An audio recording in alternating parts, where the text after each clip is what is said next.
नमस्कार, स्वागत है आपका। मैं हूं आपके साथ दिनेश अवस्थी। पंजाब कांग्रेस अध्यक्ष के पद से इस्तीफा देने वाले नवजोत सिंह सिद्धू ने राहुल और प्रियंका गांधी के लिए वफादारी का इजहार किया है। उन्होंने शनिवार को कहा कि वो पद पर रहें या ना रहें, लेकिन हमेशा राहुल गांधी और प्रियंका गांधी के साथ खड़े रहेंगे।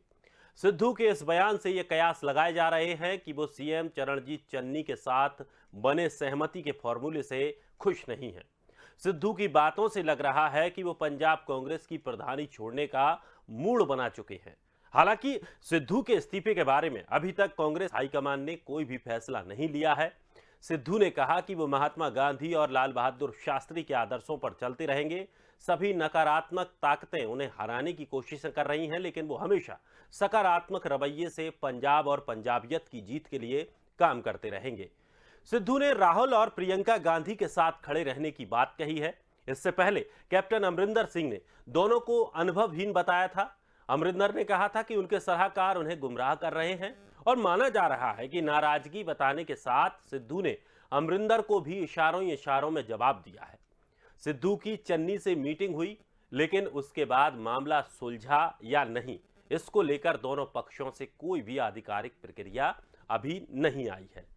तो अब सवाल यह है कि सिद्धू के इस बयान के आखिर मायने क्या है?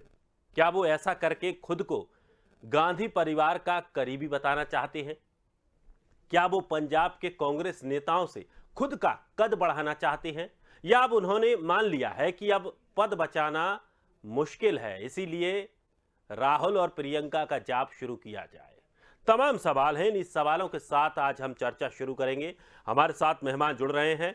हमारे साथ अश्विनी हांडा जी हैं, प्रवक्ता कांग्रेस से, और हमारे साथ चेतन सिंह जी हैं, बीजेपी से। सबसे पहले मेरा सवाल अश्विनी जी आपसे है, क्या है ये सिद्धू की राजनीति? किस तरह से सिद्धू अपनी राजनीति कर रहे हैं, और क्या कांग्रेस उन्हें ले रही है या छोड़ रही है? आखिर माजरा क्या है? अवस्थी जी, मैंने आपसे कल भी कहा था कि सारी चीजें जो है वो पार्टी लेवल पे देखी जा रही हैं और उसी पे ध्यान लिया जा रहा है। और अगर आप कहें तो मैं आपको इस समय कोई ज्यादा इसके बारे में बता नहीं पाऊंगा कि पार्टी ये संज्ञान ले रही है, और जो पार्टी के लिए बेहतर होगा वही डिसीजन लिया जाएगा। लेकिन कल तक ऐसा, कल से पहले ये स्थिति ये थी कि चलिए नवजोत सिंह सिद्धू इस्तीफा दे देते हैं। उसके बाद कल जो बैठक हुई, कल मुलाकात हुई, मुख्यमंत्री के साथ मुलाकात हुई, तब कुछ ऐसे इनपुट बाहर आए कि लगता है सहमति बन गई है, नवजोत सिंह सिद्धू अब फिर से अपने पद को संभालेंगे और लगातार कांग्रेस के साथ काम करेंगे। लेकिन जिस तरह से फिर ये बात निकलकर सामने आती है कि मैं कांग्रेस के साथ बना रहूंगा, तो सवाल ये भी खड़े होते हैं, तो क्या फिर वो प्रदेश अध्यक्ष का पद नहीं लेना चाहते? और मीटिंग के बाद कोई भी आधिकारिक ऐसा बयान सामने नहीं आया जिससे कि स्थिति स्पष्ट हो पाए। वही कह रहा हूँ ना मैं, ये सारी चीजें ये मीडिया की स्पेकुलेशंस हैं, और मीडिया की स्पेकुलेशंस जो हैं उसी पे जो है वो सारा चल रहा है। लेकिन ऐसा नहीं है, मैंने आपको पहले और कि ये सारी जो है वो क्लियर हो जाएंगी जैसे ही कोई उनका आधिकारिक बयान सामने आता है। अभी तक तो उन्होंने कोई बयान नहीं दिया कि मैं छोड़ रहा हूँ या रुक रहा हूँ, और ना ही इसके बारे में बोला कि उनको पद रखना है कि नहीं रखना है। जो जिम्मेदारी दी गई है, अगर वो जिम्मेदारी से मुंह मोड़ते हैं तो निश्चित तौर पर सिद्धू जी को बाहर का रास्ता दिखाया जाएगा। जहाँ अगर जिम्मेदारी उठाते हैं तो वो पार्टी के साथ चलेंगे, सीधा ही है। इसमें तो कोई सोचने वाली बात तो है नहीं कि दो बार सोचेंगे कि वो पद भी रखेंगे और पार्टी को एक तरीके से ब्लैकमेल भी करेंगे। हाँ, बिल्कुल सही बात है, और कांग्रेस का ये अंदरूनी मामला है। लेकिन जिस तरह से जो बैठकें होती हैं, राजनीतिक माहौल बिगड़ता है, उसको लेकर मीडिया का ये फर्ज बनता है कि वो बातें कम से कम लोगों तक सही तरीके से पहुंच पाएं। ये चीज अगर मैंने आपसे पहले भी कहा कि इसीलिए सिद्धू अगर ये पार्टी प्लेटफॉर्म पे बात करने वाली थी, जिनको उन्होंने पब्लिक डोमेन में लाया, जो कि सबसे गलत है। इससे उनका जो है इनएक्सपीरियंस जो है वो झलकता है कि उनके पास एक्सपीरियंस नहीं है उस तरह का, और ना ही उनमें क्षमता है। यही बात अमरिंदर कह रहे थे, तो वो पार्टी को बुरी लगी। देखिए, पार्टी पार्टी को तो तब तक पार्टी को इतना पता नहीं था कि सिद्धू इस तरह का डिसीजन ले लेंगे। पार्टी या फिर पार्टी को सच सुनना पसंद नहीं है। पार्टी को सच सुनना पसंद नहीं होता तो सिद्धू अभी तक बाहर होते। अगर पार्टी में उस तरह का डिक्टेटरशिप होती तो सिद्धू तो कब के बाहर हो जाते। लेकिन पार्टी जो है सिद्धू को पूरा मौका देना चाहती है। सिद्धू अगर जिम्मेदारी सिद्धू जी को दी हुई है तो उसको वापस लेने के लिए नहीं है, उनको उस जिम्मेदारी से पीछे नहीं हटना चाहिए। और सिद्धू को जो है वो अपने आप को प्रूव करने का एक बहुत बढ़िया मौका है कि वो अपने आप को प्रूव करें और ये बताएं कि जो पार्टी ने डिसीजन लिया था वो सही था, जो जिम्मेदारी और जो विश्वास हाईकमान ने दिखाया था उनके ऊपर वो सही था। ये अब सिद्धू को प्रूव करना है, नहीं तो सिद्धू का मुझे तो लगता है भविष्य भी फिर अदर में लटक जाएगा जिस तरीके से वो अभी बिहेव कर रहे हैं। चलिए, अच्छी बात है। चेतन सिंह जी, आप किस तरह से देखते हैं पंजाब में जो लगातार स्थिति बनी हुई है, क्योंकि कांग्रेस पार्टी देश की दूसरी बड़ी पार्टी है और एक प्रमुख विपक्षी दल भी है केंद्र में, और ऐसा माना जाता है कि जो विपक्ष जब तक मजबूत ना हो, जब तक विपक्ष अच्छा ना हो, सत्ता पक्ष भी मजबूत नहीं हो पाता है। कांग्रेस की स्थिति पंजाब में जैसी बनी है। अभी चरणजीत सिंह चन्नी से कल मुलाकात हुई, लेकिन मुलाकात के बाद भी कुछ निष्कर्ष नहीं निकला। क्या लगता है, क्या सामंजस्य नहीं बन पाया? क्या सिद्धू की बातें सीएम ने नहीं मानी है? देखिए, जिस प्रकार से राजनीति चल रही है खासतौर से कांग्रेस में, मुझे लगता है धीर गंभीर परिपक्व लोगों को कहीं ना कहीं किन्हीं भी कारणों से उनको साइड रोल किया जा रहा है। और जिन लोगों में गंभीरता नहीं है, जो अपने इन बातों के लिए मशहूर है पहले आदरणीय प्रकाश सिंह बादल जी को कहते थे मेरे पिता तुल्य हैं, भारतीय जनता पार्टी को कहते हैं मेरी माँ तुल्य है। अब पिता को भी छोड़ गए, माँ को भी छोड़ गए, वहां चले गए, चलो भैया ठीक है, वहां पर भी जाकर के उन्होंने किया। आखिर राहुल जी, प्रियंका जी ने, सोनिया जी ने जो भरोसा उन पर रखा और उसके कारण उन्होंने अपने वर्षों पुराने एक कद्दावर नेता को मुख्यमंत्री की कुर्सी से डुजल करा दिया। और उसके बाद में इतनी आपको सत्ता की चाहत है कि जब आपके मनमाफिक पोस्टिंग नहीं होती है, आपके मनमाफिक मिनिस्टर नहीं बनते हैं, पोर्टफोलियो नहीं बढ़ता है, तो आप बिना हाईकमान की चर्चा के आप इस्तीफा दे देते हो और अब कह रहे हैं कि मैं उनके साथ खड़ा हूं। तो किस प्रकार का साथ है? खंजर लेकर के साथ में है या दिल और दिमाग में कुछ और है और जवां पर कुछ और है? तो मुझे लगता है कि कांग्रेस का वैसे अंदरूनी मामला तो है, लेकिन जब कोई भी चीज सामाजिक स्तर पर किसी चीज का निर्णय होता है, राजनीतिक स्तर पर होता है, तो कोई भी चीज व्यक्तिगत नहीं बचती। तो आज जब पार्टी के ऊपर ये सारी बातें आ रही हैं, पार्टी के तमाम सीनियर लीडर इस बात को कह रहे हैं कि आखिर ये निर्णय कर कौन रहा है, किस प्रकार के निर्णय हो रहे हैं, कौन कार्यकारी अध्यक्ष ले रहे हैं कि बेकार्यकारी ले रहे हैं, कौन ले रहे हैं। और अभी आप देखिए, आप अपने इस तरह के नेताओं को इग्नोर कर रहे हो और इस तरह के नेताओं को पार्टी में ले रहे हो जिनका इस देश को, जो कहते थे कि भारत तेरे टुकड़े होंगे, और जो कहीं ना कहीं गुजरात में जातिवाद की राजनीति को लेकर के जिन लोगों ने कहीं ना कहीं सारे गुजरात में आग लगाने की जिग्नेश मेवाड़ी टाइप के नेताओं ने कोशिश की, तो क्या कांग्रेस इन्हीं चाल चरित्र चेहरों पर जाकर के काम करेगी? राष्ट्रवाद और राष्ट्रवाद पर काम करने वाले अपने ही नेताओं को इग्नोर करेगी? और इस देश में अलगाववाद आग लगाने वाले जो नेता हैं, जो भारत के टुकड़े टुकड़े देखना चाहते हैं, क्या इन लोगों को प्रमोशन देके प्रमोट करना चाहती है? कांग्रेस को निर्णय करना पड़ेगा, क्योंकि अभी तो ठीक है आप इस देश में 2 नंबर की पार्टी हो, आने वाले समय में बाकी जगह भी अन्य राजनीतिक दल भी बहुत तेजी के साथ आगे बढ़ रहे हैं।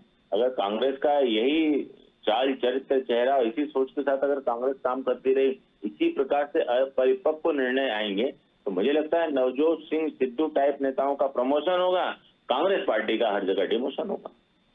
अश्विनी जी।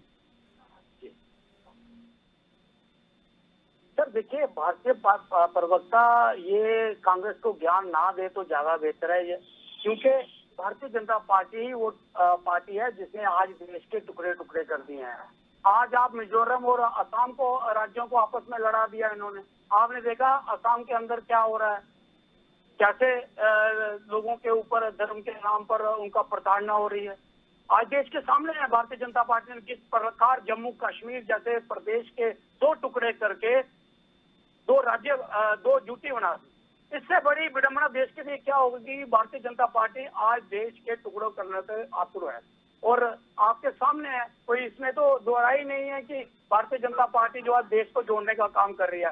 भारतीय जनता पार्टी के पास जिस प्रदेश में सरकार नहीं है, भारतीय जनता पार्टी उसको किसी तरीके से भी हथियाना चाहती है, बलपूर्वक हो, धनपूर्वक हो, किसी भी तरह का वो जो है वो प्रयोग करके वहां की सरकार को हथियाना चाहती है। डिक्टेटरशिप जो है वो आप देख ही रहे हो कि किस तरीके से आज देश के अंदर चल रही है। तो इस तरह का बयानबाजी और ये ज्ञान देना कांग्रेस को ये ठीक नहीं है। भारतीय जनता पार्टी अपने गिरेबान में जागे और देश की ओर ध्यान दे। देश किस तरीके से आज विभाजन के ऊपर खड़ा है। चेतन जी, विभाजनकारियों के साथ में गठबंधन ये कर रहे हैं, विभाजनकारी नेताओं को अपनी पार्टी में सम्मिलित करने का काम कांग्रेस कर रही है और हमसे पूछ रहे हैं। सबसे बड़ी विडंबना यही है कि पहले समाज में गंदगी फैलाएंगे, फिर पूछेंगे कि बदबू कहाँ से आती है। ये बहुत लॉजिकल बात है। आप लॉजिकल बात करिए ना। जम्मू कश्मीर आपको जो पार्टी में काम मिला है, आपकी पार्टी आपके संगठन के आधार पर चलेगी। सुनिए जी, सुनने थोड़ा सा धैर्य रखिए। मैंने आपकी बात पूरी सुना ना, कहीं आपको इंटरव्यू किया क्या? बिल्कुल, आपको जो बोलना है आप बोल लीजिए करें, लेकिन सुनने का भी धैर्य रखिए। मैं आपकी बात पूरी सुनूंगा। ठीक ठीक, बोलिए। अब कांग्रेस पार्टी अपने विचारों को देश पर कब तक थोपती? इस देश में जब आपने अपने विचारों को थोपा तो इस देश में गरीबी आई, इस देश में आतंकवाद आया, इस देश में नफरत की राजनीति आई, इस देश में वोट बैंक के खाते खुले। लोगों ने दिल के खाते, परिवार के खाते तो बंद कर दिए, लोगों ने वोट बैंक के खाते खोले। और जो हमारे मित्र कह रहे हैं कि हमने मिजोरम और आसाम, थोड़ा सा आप अध्ययन कर लीजिए, ये बहुत पुराना झगड़ा है। कश्मीर को जो बांटने की आप बात कर रहे हो, कश्मीर को बांटने की छोड़िए, वो कश्मीर तो वो कश्मीर बन गया था कि हम अपने ही कश्मीर में तिरंगे को ससम्मान के साथ उसको चढ़ा नहीं सकते थे, फहरा नहीं सकते थे। ये कैसा हमारा देश है, कैसी हमारे देश की भूमि है जिस पर भारत माँ वंदे मातरम तिरंगे का हम सम्मान नहीं कर सकते? तो आखिर केंद्र सरकार जो वर्तमान की है, मैं देश के यशस्वी प्रधानमंत्री आदरणीय मोदी जी को और माननीय गृह मंत्री अमित शाह जी को बधाई देता हूं। जिस लाल चौक पर कभी तिरंगा फहराने के लिए फोर्स लगता था, वो लाल चौक अब तिरंगे ही तिरंगे से भरा हुआ पड़ा है। ये आप भले ही मत कहिए, लेकिन ये देश जानता है, देश देख रहा है। रही बात आसाम मिजोरम की, हमने नहीं बीज बोया है। ये आसाम को जलाने का काम भी आपने किया था, पंजाब को भी जलाने का काम आपकी सरकार ने किया है। जम्मू कश्मीर के क्या हालात थे कि मिलिट्री को भी बहुत मुश्किल से बच करके निकलना पड़ता था। मिलिट्री पे कोई गोली चलाए, कोई बारूद चलाए, कोई पत्थर चलाए, कोई थूक दे, क्या होता था? भटके हुए लोग हैं। अरे भैया, सारे देश में अगर ऐसे लोग भटक गए तो क्या होगा? ये देश बचेगा कि पूरा ये देश हमारा कहीं ना कहीं एक धर्मशाला के रूप में परिवर्तित होकर के रह जाएगा? शरणार्थियों का देश बनाना चाहते हैं क्या हम लोग? हमको हमारे 130 करोड़ किसी भी जात, धर्म, पंथ, मजहब के लोग हो, उनको ईमानदारी के साथ जीवन यापन करने का हमको अवसर, अच्छी सुविधाएं, शिक्षा, स्वास्थ्य, ये सारी चीजें उपलब्ध कराने की हमारे सरकार की कोशिश है। और निश्चित रूप से हम एक अच्छा अवसर दे रहे हैं एक बेहतरीन जीवन जीने के लिए। गरीबों की, जरूरतमंद जो भी बातें हैं, जो भी आवश्यकता, कोविड की विपरीत महाविकट परिस्थितियों में भी इस देश के किसी भी अन्नदाता का, किसी भी गरीब घर का हमने चूल्हा नहीं बुझने दिया। ये देश और देश की जनता का शौर्य पराक्रम था, उनका दिया हुआ आशीर्वाद था कि इतने भरोसे और विश्वास के साथ इस देश को एकता के एक सूत्र में बांध करके माननीय प्रधानमंत्री जी ने अनेकों अनेक राज्य के मुख्यमंत्रियों ने काम किया है। उसमें कोई भाजपा कांग्रेस में नहीं जाना चाहता, न ऐसा कहीं है, सबने मिलकर के काम किया। देखिए, कैप्टन अमरिंदर सिंह साहब आपके कांग्रेस के नेता हैं, आपके कांग्रेस के चीफ मिनिस्टर रहे, लेकिन उनकी देशभक्ति को लेकर के, उनकी निष्ठा को लेकर के, उनके जज्बातों को लेकर के, उनको विचारों को लेकर के अगर कोई भी पार्टी का नेता अगर कैप्टन साहब पर उंगली उठाता है तो मैं उसको कतई अच्छा नहीं मानता। और निश्चित रूप से ऐसे लोग फ्रस्ट्रेट होते हैं जो राष्ट्रवाद और देशवाद पर काम करने वाले, चाहे वे किसी भी राजनीतिक दल के नेता हो, उन पर टीका टिप्पणी करते हैं। रही बात भारतीय जनता पार्टी की, जो जवाबदारी हमको दी है, हम उसको पूरी ईमानदारी के साथ निभाएंगे। अश्विनी जी, एक बात ये भी है कि जब सीएम बदल दिया गया, सीएम बदलने के बाद फिर अब इतनी देर क्यों हो रही है? आखिर सिद्धू को इतना क्यों झेला जा रहा है? या तो उनको कोई आदेश हाईकमान से आना चाहिए कि आपको पद पर रहना है या नहीं रहना, या उन्होंने अगर इस्तीफा दे दिया है तो उसको स्वीकार करें या उसको सार्वजनिक तौर पर कहें कि अस्वीकार है। कोई प्रतिक्रिया तो आनी चाहिए। जिस तरह से मामला लटक रहा है, यही चीजें हैं कि फैसला नहीं हो पा रहा, हाईकमान पर सवाल खड़े होते हैं, आपके प्रतिनिधित्व पर सवाल खड़े होते हैं कि आपका जो ऊपर का जो हिस्सा है वो कमजोर है।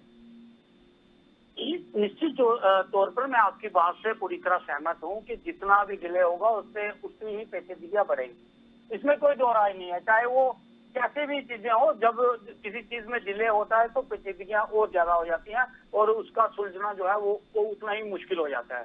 तो हाईकमान को इसके ऊपर जल्द से जल्द डिसीजन लेना चाहिए। और आपने देखा है कि जिस तरीके से आप सवाल जो है वो ऊपर के आने लगे हैं, सभी लोग जो है, जो सीनियर नेता है, वो यही गुहार लगा रहे हैं हाईकमान से कि हाईकमान इसके ऊपर डिसीजन ले। अगर सिद्धू जी जिम्मेदारी निभाना चाहते हैं तो निभाए, नहीं तो पद छोड़ दें। वो तो सीधा सीधा बोल दिया गया है कि कंप्रोमाइज कोई नहीं होगा, किसी बात पे नहीं होगा। लेकिन अगर सिद्धू जी को जो जिम्मेदारी दी है अगर वो नहीं निभाते हैं तो वो पद छोड़ दें, ये तो सीधा बोल दिया गया है। लेकिन अभी यह है कि सिद्धू जी के ऊपर डिपेंड करता है कि सिद्धू जी जो उनको जिम्मेदारी दी गई है उसकी हद तक निभाते हैं। लेकिन सिद्धू जी तो एक बात के अगर बच रहे हैं ना, सिद्धू जी कह रहे हैं कि मैं राहुल और प्रियंका के साथ हमेशा खड़ा हूं। तो सर इसका क्या मतलब है? अगर आप खड़े हैं तो उन्होंने जो जिम्मेदारी दी है उसको निभाएं। जो इसका अगर जो भी आपका मतभेद है आप बैठ के सुलझाएं उसको। आप सार्वजनिक रूप में पब्लिक डोमेन में आप अपना जो है वो रिजाइन देते हैं, लेकिन पार्टी को रिजाइन नहीं भेजते हैं। इसका क्या मतलब है? इसका सीधा सीधा मतलब है कि सिद्धू जी के दिल में कुछ हो रहा है और मुंह पे कुछ हो रहा है। दिल की बात तो वो बताते नहीं, पार्टी को उन्होंने इस्तीफा दिया नहीं और पब्लिक डोमेन में उन्होंने इस्तीफा घुमाया। और इसी वजह से आज पार्टी भी दुविधा में है कि उनके तक तो इस्तीफा आया नहीं और सिद्धू जी ने जो है वो पब्लिक डोमेन में ये कहा कि वह इस्तीफा दे रहे हैं। तो ये कंफ्यूजन है जो है ना, अभी तक का कंफ्यूजन वो यही है। दूसरा, भारतीय जनता पार्टी के प्रवक्ता, मैं ये बता दूं कि आप कह रहे हैं कि देश का जो बंटाधार किया वो कांग्रेस ने किया। मैं भारतीय जनता पार्टी के प्रवक्ता को बताऊं कि कश्मीर के अंदर 1950 से भारत का तिरंगा चढ़ रहा था, 26 जनवरी 15 अगस्त मनाया जाता था। आज लद्दाख की हालत आपने देखी कि किस तरीके से लद्दाख में आज हम जंग के मुआयने पे खड़े हैं। आज भी लद्दाख जो है हमारी कई हजार वर्ग जो है वो जमीन जो है हटाए बैठा है। वो आज भी हमारी 8वीं पिच पे अपना अधिकार जमाए बैठा है। और भारतीय जनता पार्टी के 56 इंच वाले प्रधानमंत्री ये नहीं कह पाते, चीन का नाम तक नहीं ले पाते, पाकिस्तान का नाम तक नहीं ले पाते। ये ही दुर्भाग्य है आज देश का कि देश को 56 इंच के नाम पर जो है वो गुमराह किया गया। और आज जो परिस्थितियां बनी हैं वो सिर्फ और सिर्फ भारतीय जनता पार्टी के केंद्र की सरकार के चलते बने हैं। हमने पाकिस्तान को मुंह तोड़ जवाब दिया था 65 में भी और 71 में। 71 में ये इतिहास गवाह है कि हमने उस पाकिस्तान के 2 टुकड़े करके बांग्लादेश तक बना दिया। और आज भारतीय जनता पार्टी इस तरह के बयान देती है कि देश में जो है वो सारी चीजें ठीक है। आज भी जम्मू कश्मीर में हालात ठीक नहीं है। मैं आपको फिर बार बार बता रहा हूं कि लोगों के दिलों में तिरंगा जो है वो होना चाहिए। जब तक लोगों के दिलों में तिरंगा नहीं होगा ना, आपका ये झूठ मूठ का तिरंगा जो आप लहराते हैं ना, वो ठीक नहीं है। क्योंकि आप पूरे देश को और पूरे विश्व को दिखाते हैं कि कश्मीर की परिस्थितियां ठीक है। अगर आप कश्मीर आए और देखें किस तरीके से लोगों को प्रताड़ित किया जा रहा है, किस तरीके से उनके अधिकारों को हनन किया जा रहा है और किस तरीके से यहाँ पे यूपी बिहार जैसे प्रदेशों का माफिया आके पनप चुका है। क्योंकि आपकी सरकार के चलते जम्मू के लोग जो है वो जो जिनको आप राष्ट्रवादी कहते थे वो आज त्राही कर रहे हैं, जहाँ पे सब जो है वो बाहर के लोगों ने आके कब्जा कर लिया है। तो मैं आपके माध्यम से और प्रदेश जो आपके भारतीय जनता पार्टी के प्रवक्ता हैं उनसे अनुरोध करूंगा कि ये बात सरकार तक पहुंचाएं कि आपकी परिस्थिति जम्मू कश्मीर में ठीक नहीं है, जो आप लोगों को बता रहे हैं वैसा नहीं है। चेतन जी, देखिए, सबसे पहले तो मेरी कड़ी आपत्ति है कि आप यूपी और बिहार के लोगों को माफिया कहते हैं। ये किस तरह की भाषा? आप राष्ट्रीय पार्टी की तरफ, आप किसी भी प्रांत में आप सियासी लोगों को गुपकार कह सकते हैं और अगर हम ऐसा बोलते हैं तो गलत है। देखिए, मैंने सारे कश्मीर कभी नहीं कहा, सुन लीजिए मेरी बात, मैंने सारा कश्मीर कभी नहीं कहा। ये वही कश्मीर है जिसका तिलक और वंदन हम भारतीय करते हैं। ये वही देखिए, पंजाब है जहाँ आपने सारी परिस्थितियां नहीं, मैं आपकी उस बात से बिल्कुल सहमत नहीं हूँ भाई साहब कि अगर खालिस्तान का आंदोलन चला तो उससे कहीं भी हमारे सिख बंधुओं को हम उससे जोड़ करके देखें, मैं उसको कभी बर्दाश्त नहीं करूंगा, क्योंकि सिख वो कौम है जिसने इस भारत माँ और वंदे मातरम के लिए अपने पीढ़ियों तक की कुर्बानी दी है। और उत्तर प्रदेश बिहार भी इसी प्रकार का स्टेट है। आज भी सर्वाधिक अगर लोगों का अगर सीमा पर अगर सुरक्षा में कहीं का कोई व्यक्ति लगा है तो यूपी और बिहार है। मुझे गर्व है, मुझे फक्र है कि उत्तर प्रदेश और बिहार के और गढ़वाल के वो नौजवान जो चाहे दुनिया में जहाँ चले जाए, जहाँ भी गए हैं, अपनी काबिलियत का डंका बजा करके आए हैं। और रही बात जो आप चाइना की कर रहे हैं, गैंग बोलते हैं आपको, ये आपको हम नहीं बोल रहे, हम नहीं बोल रहे किसी को गैंग। अरे हमने तो मुक्ता, ये आपकी उपज है, ये आपकी उपज है। भारतीय जनता पार्टी राजनीति करती है और भारतीय जनता पार्टी किसी भी राजनीति को राजनीतिक रूप से कहेंगे। हाँ, क्रिया प्रतिक्रिया अलग हो सकती है, जैसे हम कांग्रेस को कहते हैं कि कांग्रेस पार्टी ने परिवार की पार्टी हो गई है। आज कांग्रेस पार्टी जो कभी राष्ट्रीय पार्टी हुआ करती थी, एक पार्टी, ये पूरी पार्टी बेटी बेटे की पार्टी जिन्होंने कश्मीर के अंदर लोकतंत्र को जिंदा रखा उनको एक गैंग बोलती है। आपकी इस तरह की भाषा आज देश में घृणा फैला रही है और देश को बर्बाद कर रही है। यही कारण है कि भारतीय जनता पार्टी आज पूरी तरह से कश्मीर में बैठे हुए लोग चिंता करते तो आज इस देश से कम कश्मीर से मेरे 5 लाख कश्मीरी ब्राह्मणों को विस्थापित नहीं होना पड़ता। उनकी हत्याएं भी आपकी के लोगों को अपनी प्रॉपर्टी की बेचना पड़ती। वहाँ हमारी माताओं बहनों का अपमान नहीं होता। हत्याएं हुई है, उनको विस्थापित होना पड़ा। वो भारतीय जनता पार्टी के हैं। उस टाइम में भारतीय जनता पार्टी के प्रधानमंत्री थे। आपने यही गुमराह करके देश को गुमराह किया इन बातों पे। किसकी दोस्ती निभाओगे? कब तक इमरान चचा से दोस्ती निभाओगे? भारत को धक्का मारोगे? कत्लेआम हुआ, नरसंहार हुआ कश्मीरी पंडितों का, कश्मीरी सिखों का, तो उसमें देश के प्रधानमंत्री कौन थे ये पूछिए आप। मैं बताता हूँ, देख लीजिए प्रधानमंत्री से आप उठा करके देख लीजिए। और हमारे समय में वहाँ के राज्यपाल जगमोहन जी को बदलने का काम आपके दबाव में क्यों हुआ है, ये आपको पता होना चाहिए कि वहाँ पर जो जगमोहन जी राज्यपाल के रूप में काम करते थे उनको हटाने का राज्यपाल के पद से निर्णय क्यों हुआ, ये आपको पता होना चाहिए। आप तो वहीं के रहने वाले हैं। वो इसलिए होना चाहिए कि आप एक समुदाय को उसको वहाँ से भगाकर आप उनके ऊपर अत्याचार करना चाहते थे। मतलब ये है कि आप उस समुदाय को इसका संरक्षण देखिए, गोली मारे, बारूद मारे, डंडा चलाए, पत्थर मारे, भटका हुआ ही मानोगे आप, उसको सुधारोगे आप। आपकी मंशा जाहिर हो गई है। नहीं, हमारी मंशा तो हमने एक लाइन में कहा 130 करोड़ हिंदुस्तानी जो भारत माँ की पावन भूमि पर जन्म लेता है वो किसी भी जात, धर्म, पंथ, मजहब का घर परिवार का है, वोट बैंक का नहीं है वो।